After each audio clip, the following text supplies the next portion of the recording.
Just a man in his element. I am. I'm just, I'm in my vibe. Grooving and grooving. Hey guys, it's Adam Neal off camera again here, looking back on 20 years of the Wickets. Yesterday, June 20th, was 20 years since the first named Sticky Wickets program. And now we're following up with essentially what I call the last of the Trinity. It's Steifon Passmore. How you doing, bud? 20 years I think, but we were just kids. And now we're still kids, but with back problems. So, I did the indie wrestling thing for a while. I used to do a little thing called 5 Questions with Mark Adams. You know the name Mark Adams. He used to work here at one point. I do remember Mark, and I remember most about Mark is an interaction that he had with Taylor Swift once. This is my favorite moment with Mark. I actually still have Taylor Swift recorded asking Mark Adams why he hasn't called her. And I've been meaning to catch back up with Taylor to ask her if Mark ever called her. I don't think she's taking your calls anymore. No, she's not. But I used to do 5 questions with Mark Adams. Today we're going to do 5 questions with Steifon Passmore. You ready? Yes. All right. First of all, the original group of the Wickets. Yourself, Jake Barrow, Wes Thompson, Alex Newborn.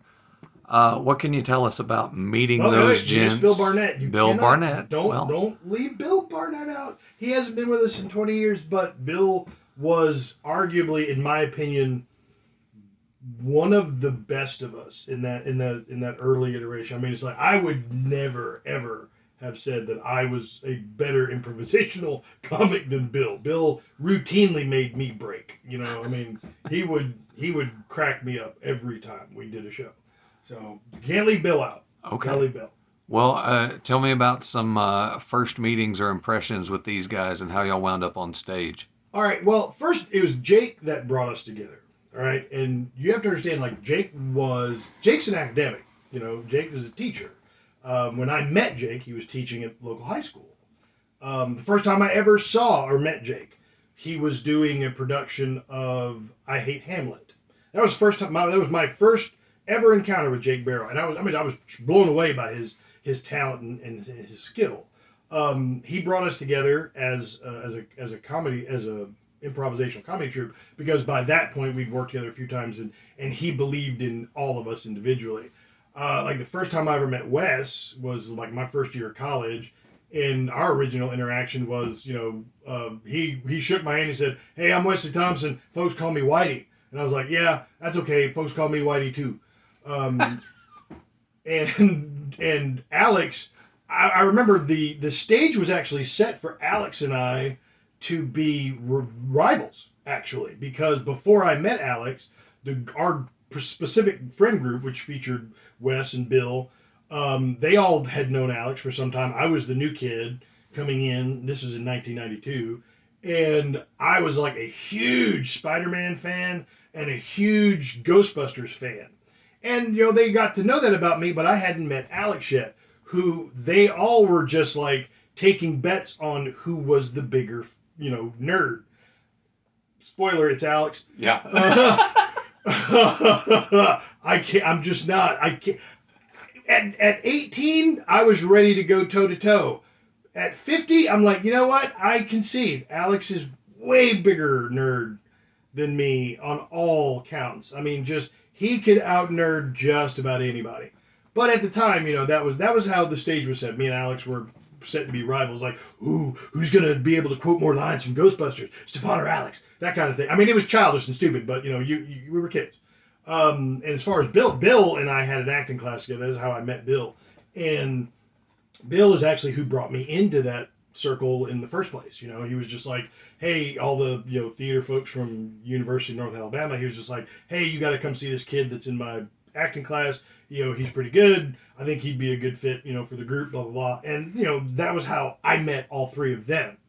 When we came together for Jake's original, because it was originally just for charity. Jake wanted to do something for a good cause, and he wanted to do something that hadn't really been done around here before.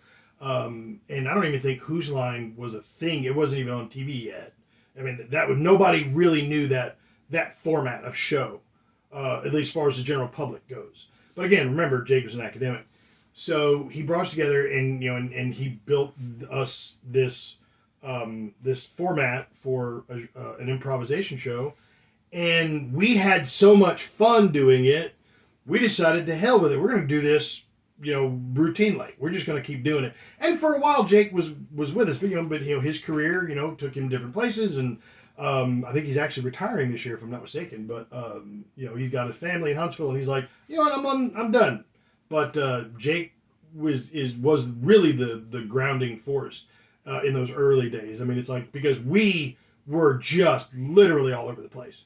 I mean, and if it hadn't been for Jake, I would honestly say if it hadn't been for Jake and his example, we would never have been able to carry on in any way that was actually working without him, because everything that we did was kind of based on his foundation. So we carried. He was a good teacher. Let's just say Jake Barrow was a great teacher. And long before I called myself the cat herder of the group, that was his job. Yes, yeah, he wrangled us pretty good. But Jake had something that you don't. He had that.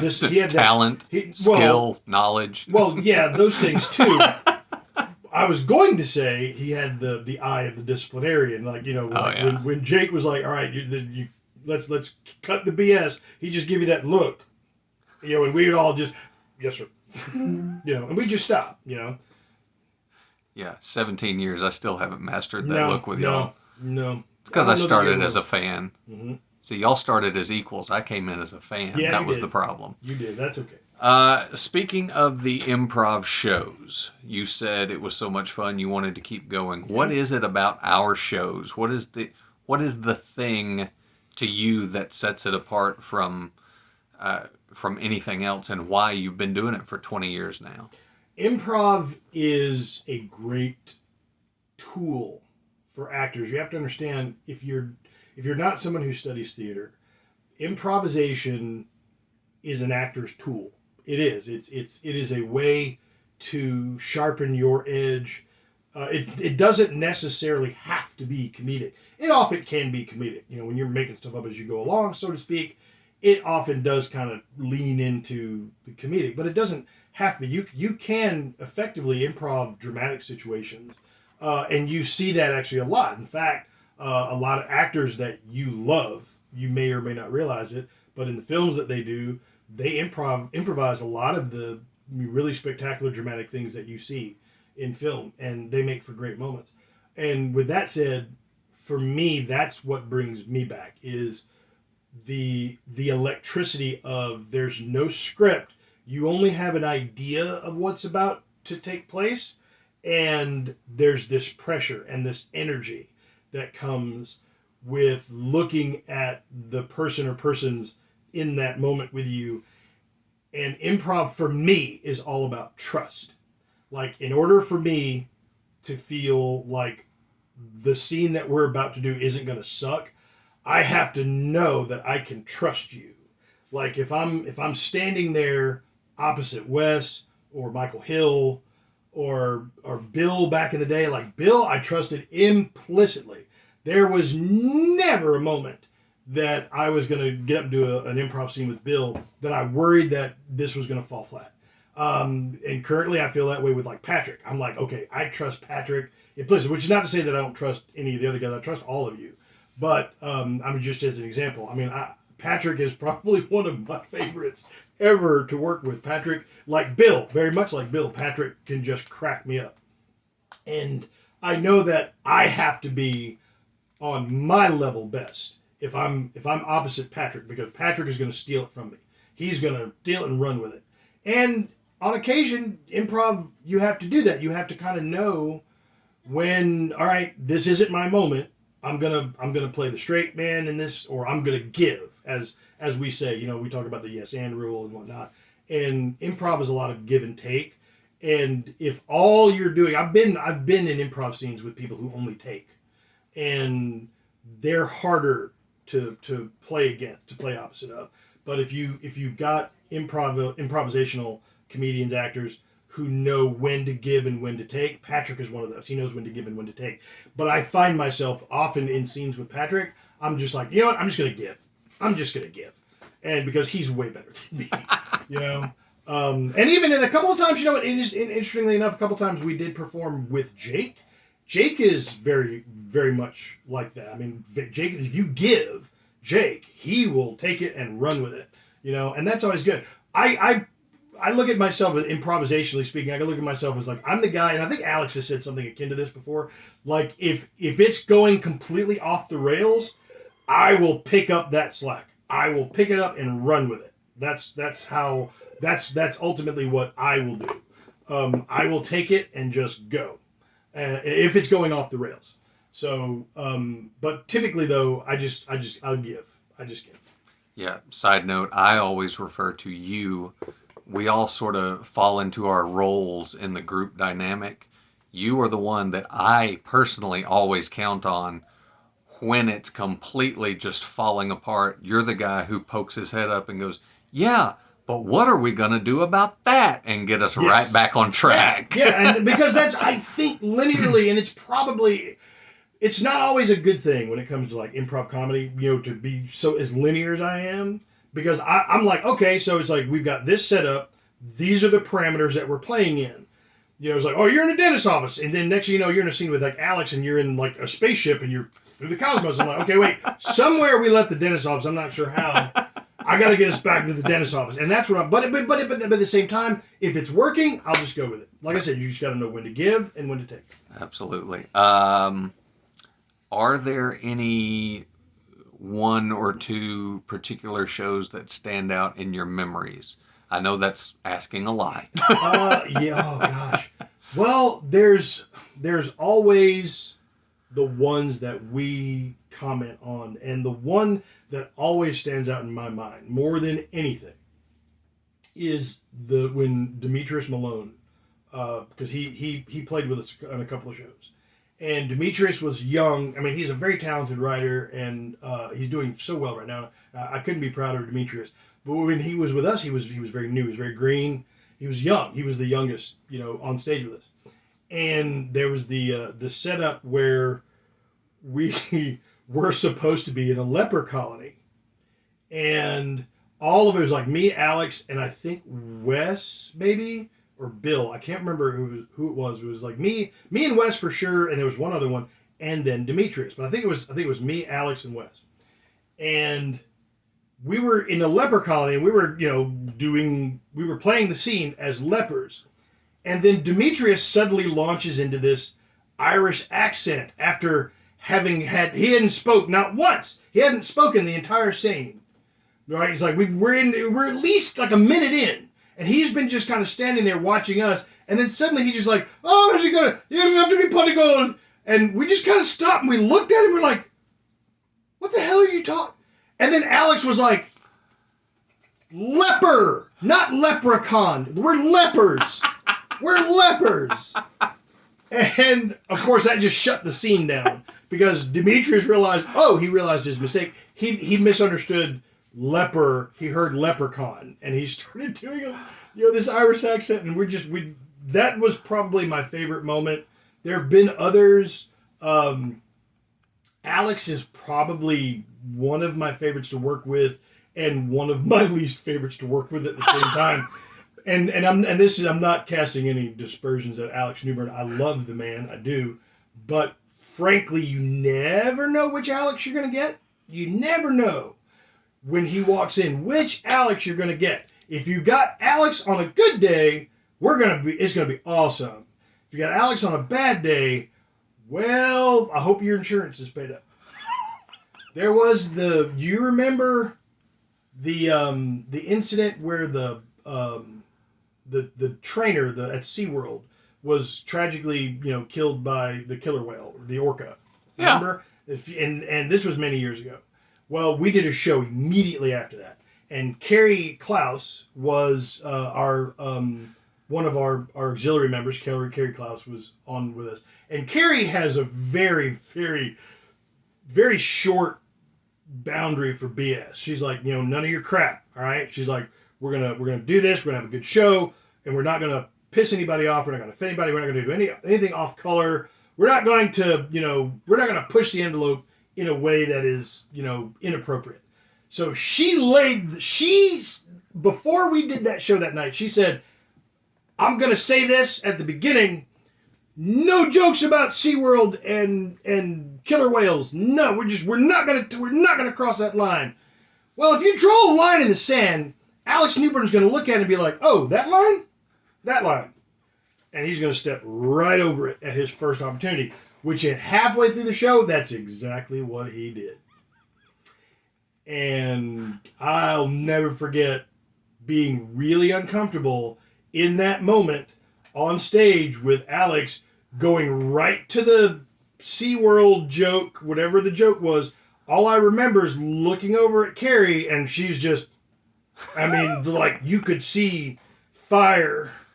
And I'm like, this is not going to end well at all. We finished the show and everything went well, and Carrie didn't murder Alex, but there were words. There were words. However, knowing Alex, whenever he crossed the line, he got a pretty good laugh out of it. Yeah, but it was a groaning laugh. It was that more like that. Yeah, oh no! Already? Yeah. And and there were so many moments like that.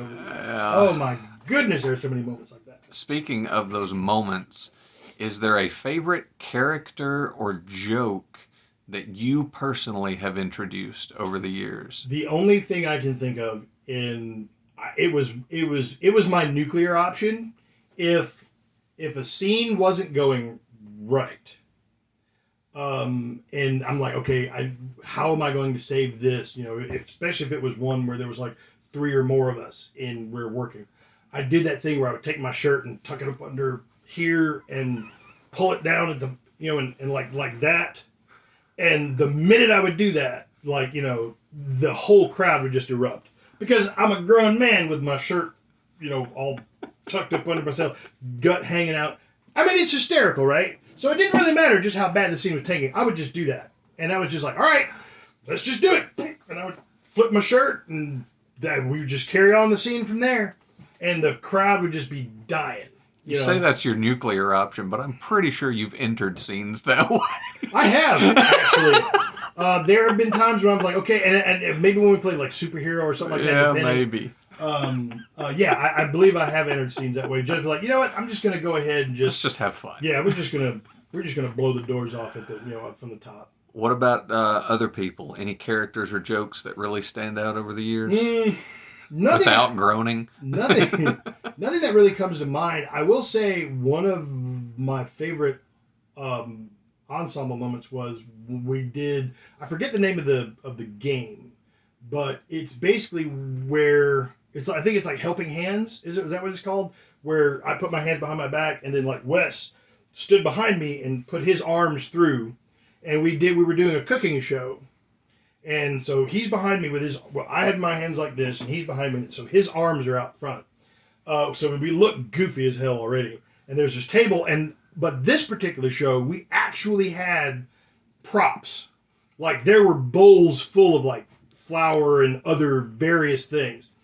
And so we're doing this cooking show, and Wes is being my hands. Now he can't see, so he's just, and I'm like, and we get the flour and roll the dough, and he's taking in the arms are just kind of T-Rexing all over the place, and he basically is slapping me in the face with everything on the table. Like there's gravy and flour and all, and it's like it's in my mouth and in my nose, and of course the crowd is laughing, and I'm trying to talk through these hands that are just wildly, smacking me around.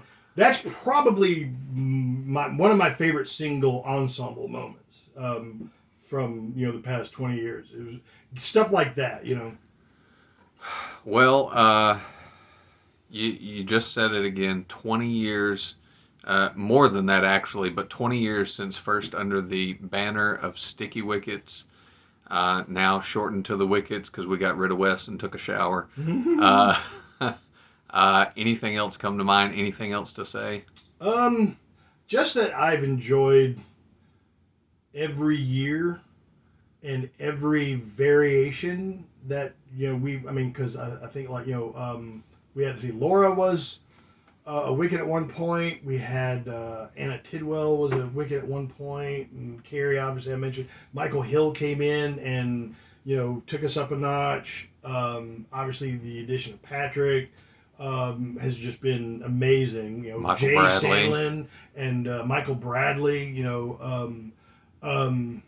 Everybody that we've worked, Demetrius. I'm trying to think that we've had so many. I'm forgetting someone. I know I'm forgetting someone. I can't think of who it is. There was at least one other person that I meant to name, and I'm forgetting. But all of them that have come in over the years, because that was kind of the idea. We realized, me, Wes, Alex, realized a very long time ago that in order for us to really sustain this, we had to bring in more than just us. There had to be more than just the three of us, and then maybe one other person that rotates in and out. That we needed, 3 or 4 others, because everybody brings their own energy, everybody brings their own dynamic. And like if there was a show where I couldn't be there, Wes couldn't be there, Alex couldn't be there, then one of these other, 1 or 2 of these other people, we can call on them. So the Wickets have had, I don't want to say it's lineup changes, because I don't really feel like we have changed. I think if Anna or Laura or Carrie or Demetrius or Bill or anyone else who's played with us ever before, if they were available, we would invite them to come and play with us again. So it's like, once a Wicket, always a Wicket. Michaela. Yeah. That's who I'm like, who am I forgetting? I'm like, Michaela. How could I forget Michaela? She was brilliant. That kid was brilliant. Except for the fact that she was 15 and she thought we were the bomb. Yeah, okay, well... Questionable judgment. 15, she was naive, but still on stage and to play scene, Michaela was brilliant. And she's gone on to college, and, she's married now and got, her own things going on. And she's still being brilliant, We've been really blessed to have some very talented, some very brilliant people to share the stage with, And I've been proud of just about everything that we've achieved. I've been proud of the money that we've raised, however little, to help an individual or an organization or group. We've done shows for mothers who've been in car accidents to Riverbend, with mental health services, and we never really did it. It was almost like those were really just an excuse to get up and play. Oh yeah. And we got to help somebody as a bonus, And I've been really proud of the work we've done. I've been really proud of the people that I've shared the stage with as Wickets. And I'm getting too old for this. I'll be honest with you. My body doesn't move the way it used to.